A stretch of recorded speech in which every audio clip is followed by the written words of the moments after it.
told him. I told him. Chicagoans told him. Illinoisans told him. Daltonites told him. Shout out to Tiffany Henyard. I keep seeing videos about you. I don't even want to talk about your big head no more. Everybody told him. Everybody told him. We don't want a tax hike. Figure out how to balance the budget. Get back to pre-pandemic level spending and make sure that we don't get a property tax hike. It's not reasonable. It doesn't make sense. We already the most taxed in the country. They told him. You know what he came back with? $60 million tax hike instead of $150 million.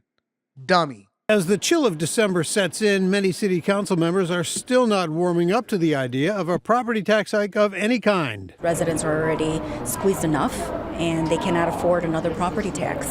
The mayor's $300 million property tax hike was voted down 50-0, but the latest working plan has cut that down to just $60 million. That's about the amount it would go up if the mayor took the automatic increase tied to inflation. Well, the fact that we started at 300, then we went to 150, now we're maybe talking about 60 is extremely troubling to me because, number one, it appears that, we should have started at 60.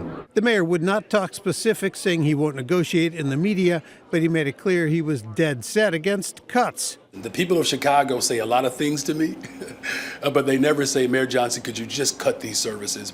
Mayor Johnson, can you just lay off more people? One alder is proposing the council be updated on budget data quarterly to avoid the end-of-year scramble now underway. Because if we're just shooting from the hip at the end of the year, we might find out next year the projections are wildly off and see a bigger problem. One proposed revenue source that is off the table now is the increase in the liquor tax, which drew strong opposition from the restaurant industry. Some people will say, well, why won't they throw a liquor tax on there? Well, it's not about whether or not it's charging more people money for liquor. It's about whether or not it kills small businesses who are struggling to stay open in the first place. And because you don't understand finance and economics, and y'all nominated and then elected a third grade teacher or whatever grade that he was teaching that also supported defund the police in order to be mayor of Chicago. Now you're dealing with somebody that thinks that they can continue to raise spending without more revenue, and businesses leaving, people fleeing, property taxes, losing their homes. Chicago is going more red than ever before. And because y'all supported this person who was just a teacher and had no idea how to look at things from a business perspective, not only did he become a part of the agenda of the Democratic Party, all they had to do was cut the spending of the migrant crisis. He just renewed a $100 million contract while at the same time trying to raise property taxes anywhere from $60 to $300 million that keep getting rejected 50-0. I want to know where the money is. Forget the politics. Politics is just big money. I'm not going into politics unless I can figure out where the money is. Can I sell a book once I leave office about how corrupt these people are? Will it be profitable? Can I sell some merch? What's going on? I want to know how I can make money in politics before I get into it, because I'm not about to sacrifice my platform and how much money I make right now to do good for the community that ain't going to appreciate you anyway. Where the money at? That's all I want to know is where the money at. Who hiding it? Who getting broke off? Who getting money on a side deal? Who got some sad chicks? Who getting some sad whatever? Where is the money at? Where the money at? Too much money is flowing out of Chicago, and the people need to demand accountability. Who owns these companies that's getting these staffing contracts, these $100 million staffing contracts, and why they getting so rich on the back of y'all and they're not even in Chicago? Who owns these companies? Mayor's Budget Committee chair predicts some form of property tax increase will eventually pass. I think that ultimately we have to fund government at a level that people expect for the services to be continued. For now, the negotiations continue behind the scenes. We're in the midst of negotiations with alders. We're in the midst of hearing their ideas. We're in the midst of running numbers based on what they're asking us. They failed y'all. Your legislators failed you, will continue to fail you, and they always fail you. Well, after a week off for Thanksgiving, city council members are looking to sell about $806 million. I'm going to have to change my name now. Everybody knows Jason. I'm going to change my name to something different. Maybe I'm going to change my name to Quentin. Hey, make sure that y'all tune in to After Hours tonight. It's going to be a fun show. I'm going to have all my friends on there. And municipal bond refinancing, all while there's a budget standoff with the mayor. Tia Ewing is in Studio 32 with what this could mean for you. Tia. Well, Terrence, it simply means that property owners will still pay something. And let's break it down. After council rejected Johnson's $300 million property tax increase, they are now scrambling to find other ways to fill that budget gap, considering smaller measures like higher taxes on alcohol, cloud computing, and garbage fees. Selling the bonds, though, will help to refinance debt and close a nearly $1 billion budget gap by year's end. The city plans to borrow $680 million using sales tax-backed debt and $127 million in general obligation bonds. The money will help save on debt payments, but won't fully solve the shortfall. If Chicago can't pass a budget soon, taxpayers may face even more financial strain. Many of them were fired up at today's council meeting. One resident had a mouthful for the mayor. Let's start with your salary. Oh, that's my homegirl. You are going down in history as the worst mayor in America. Let's start with cutting yours. You making too much money. Let's start there. And now let's start with the police detail you had, the 200 police detail you had. Let's start with that.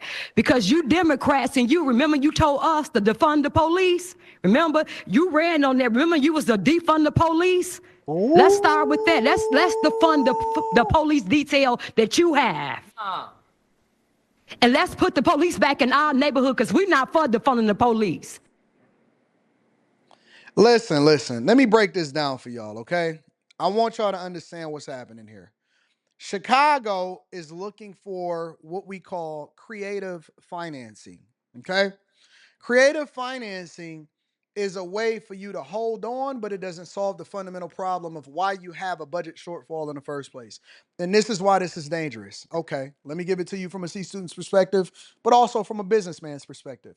So, what they were proposing is to pass the cost increases and their inept way of doing business onto the consumers, right? So historically, politicians, and this is one of the reasons why the Department of Government Efficiency, headed up by Vivek Ramaswamy and Elon Musk, is so important, because they're there to eliminate government waste, lower the amount of money that we have going into the federal government from the taxpayers, while at the same time reducing the deficit because we're overspending. It's just like you managing your own regular budget.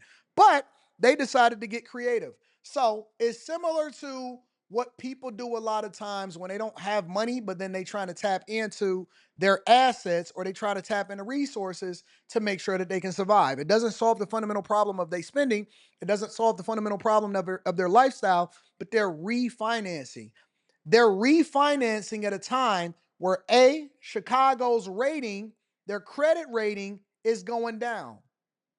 Yes, Chicago's credit rating is in jeopardy.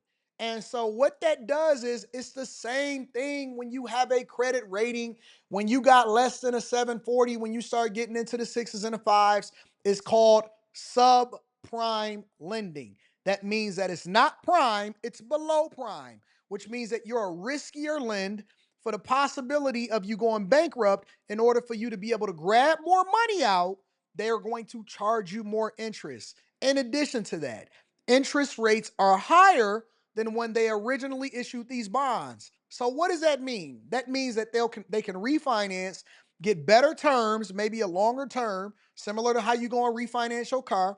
You went from 60 months to 72 to 84 to 96 months. Now you're paying a longer car note, you got a lower payment, you can then pay your bills for now, but it doesn't justify the fact that you're giving more money over to the bank. So Chicagoans, because they don't understand the finances behind government and they don't understand the finances behind business, what they did was they went back to the negotiation table. They said, all right, so we're not going to raise taxes as much. We still need $60 million. We're going to refinance this debt. We're going to issue more bonds. And then we're going to pay a higher interest rate at a longer term. And we're basically kicking the can down the road in order to eliminate the debt that the city got going in.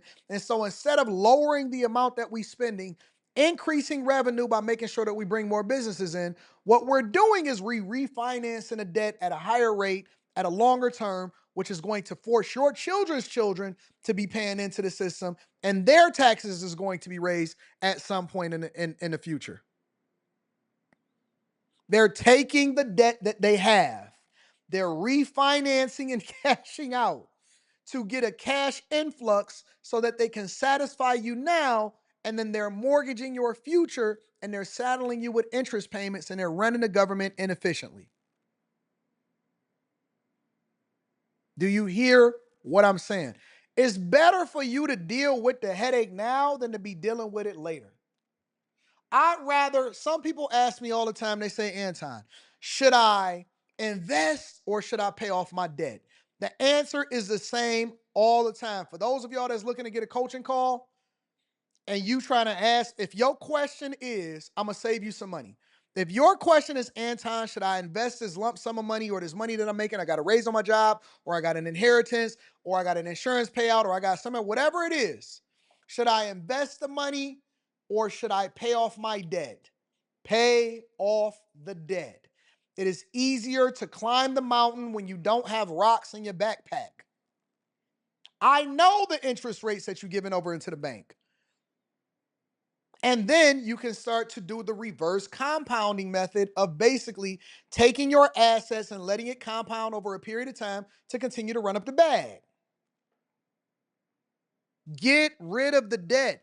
There is nothing like sitting there every single month when you do your budget. And I got a budgeting video that is coming. Actually, I got a live stream that I'm doing before the beginning of the year inside of the Patreon to give you a more expert way for you to budget and project out exactly how you can generate more revenue by taking the money that you have and budgeting it differently. Sometimes it's just replugging in the numbers differently so that you can see it different and make better decisions. It is going to be the best budgeting video that you've ever seen in your life. There is nothing like it on the internet. I am going to do a live stream, not a video, a live stream, so that you guys will be able to ask me questions and I'll give you more insight on how I budget my money. And it's going to be the greatest budget video that y'all ever seen in your life. It's going to change your life. I promise you that. Okay?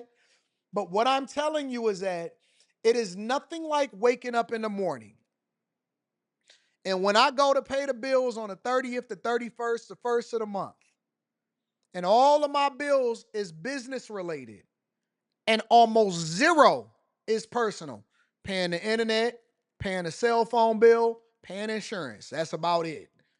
When you have no liabilities and you can plow 99% of all of your resources into your investments, it's different. It's a whole nother play. Trust me, not having a car note is a flex. I don't care if you're driving a jalopy. I don't care if you're driving something broke. I don't care what you do. My point is that if you don't have a car and you take public transportation, it is a greater flex than to be sitting there with a car note that you can't write off, that you're paying taxes to the federal government so that you can pay for a car note, insurance, and gas, and pay interest to a finance company just so people cannot care about what you pull up in. Most of the time when I'm down here in Detroit, I take Ubers or I take public transportation. People see me all the time. I'll be on the People Mover for free. It's free. I'll be on the queue line for free, or I just walk. I tend to take Ubers a little bit more when it get cold outside because I don't feel like, because even me living right here where I am, the People Mover is directly across from my building. If I show you, look, let me show you. You see the train track down there? See the train track the train track that flows all the way down here? That's what I take. I take that over to my office. I jump off. I get up. I cook up. I do the Millionaire Morning Show. I do whatever it is that I got to do. And then I catch the train back and I just jump off right in front of my building and I'm chilling. I don't need a car. I don't need a car. The greatest flex is to not have certain bills that you can avoid. I'm telling you, stay down until you come up. Throw everything that you have into